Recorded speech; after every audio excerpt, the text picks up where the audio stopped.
પ્રતાપનગરથી કપુરાઈ તરફ જવાનો માર્ગ સેવા સદનના કોન્ટ્રાક્ટરે ડાયવર્ઝન આપ્યા વિના બંધ કરતા હજારો વાહન ચાલકો અટવાયા.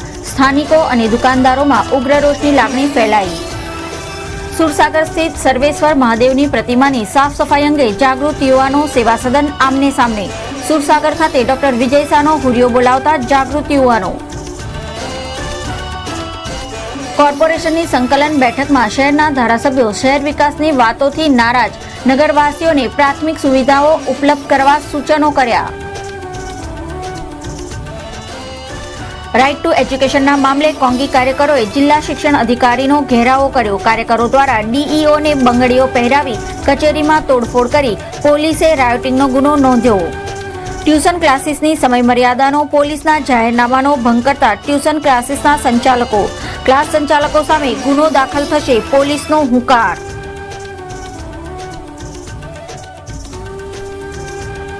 નમસ્કાર દર્શક મિત્રો, ECTVના સમાચાર કક્ષમાં આપનું સ્વાગત છે. હવે જોઈએ સમાચાર વિગતવાર. પ્રતાપનગરથી કપુરાઈ તરફના રોડ પર પાઇપલાઇન નાખવાના કામકાજ મામલે કોન્ટ્રાક્ટરે ડાયવર્ઝન આપ્યા વગર રસ્તો બંધ કરતા સંખ્યાબંધ વાહન ચાલકો અટવાયા હતા. પ્રતાપનગર બ્રિજથી કપુરાઈ તરફ જવાના રોડ પર સેવા સદનના કોન્ટ્રાક્ટર દ્વારા પાણીની પાઇપલાઇન નાખવાના બહાને ઘણા સમયથી આ વિસ્તારનો રોડ ખોદી નાખવામાં આવ્યો છે અને જે તે સ્થિતિમાં રાખી મૂકવામાં આવતા વાહન ચાલકો ભારે હાલાકી વેઠી રહ્યા છે. કોન્ટ્રાક્ટરે આ રોડ પર પુનઃ ખોદકામ કરી પાણીની પાઇપલાઇન નાખવાની કામગીરી શરૂ કરી છે. આગળ પાણી બરોબર આવતું નથી. બધા આગળ ભરવા માટે આવે છે. આગળ કિચડ થાય છે તો લોકોને રોગ પણ થઈ શકે છે. આમાંથી રોજે આ પાણી બરોબર આવતું નથી તો અંદર ગટરનું પાણી પણ આવે છે. અમુક વખતે તો બધા ગટરનું પાણી પણ પી જાય છે. ના સમજ હોય છે તે લોકો માંદા પણ પડે છે. લાઈનો ખોદી તો કાલનું પાણી આવતું નથી તો બધાને તકલીફ થાય છે. આગળ બસો ગાડીઓ એવું તો પણ મેદાનમાંથી નીકળે છે.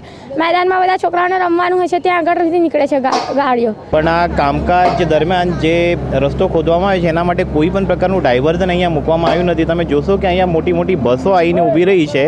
ડાયવર્ઝન ન હોવાના કારણે એ બધી બસો આ રૂટ પર છે ને અહીંયા કોઈ ટર્ન લગાવવા માટે જગ્યાએ નથી એના માટે પ્રોપર.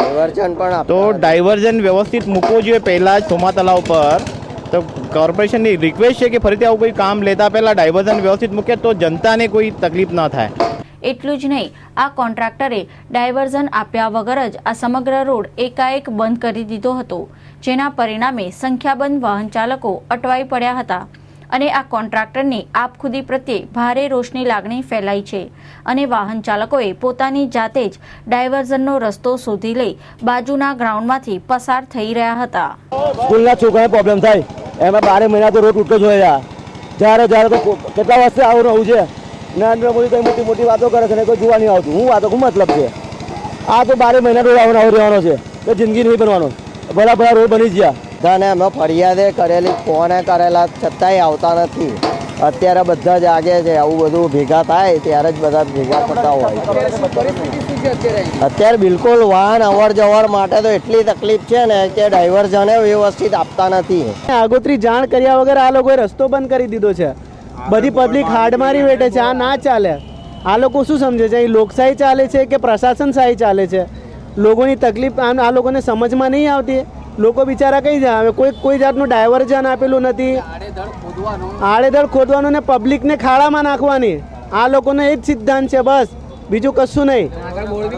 વડોદરા ખાડોદરા થઈ ગયું છે. વડોદરા ખાડોદરા થઈ ગયું છે. આ ના ચાલે. કોઈ આમ માણસની તો કોઈ લાગણી જ નથી અહીં. બસ જે મોટા સાહેબો નક્કી કરે તે ખરું. ये देखो हमारा ये फैक्ट्री है फाइन मार्बल एंड ग्रेनाइट. इसको हमारे दिक्कत पड़ती है. कोई गाड़ी नहीं आ सकती, टेम्पो वाला नहीं आ सकता और प्लस यहाँ पे कोई मजदूरी करने वाला भी नहीं आ सकता. यानी बहुत दिक्कत पड़ रही है. बहुत नुकसान है. 8 दिन हो गया कोई रोकड़ी नहीं किया हुआ है और ऐसे ही चालू किया है. कोई नोटिस वगैरह नहीं दिया कि आप प्रबंध करो, कोई माल लाना हो तो ला दो या डिलीवरी देना हो तो दे दो. ये मालूम ही नहीं पड़ता. अभी 1 साल के पहले किया था फिर वापस ये चालू किया है. अभी ये तो हमारे को 5 साल से बोल रहे रोड बनेगा रोड बनेगा, आज तक तो बन नहीं रहा है.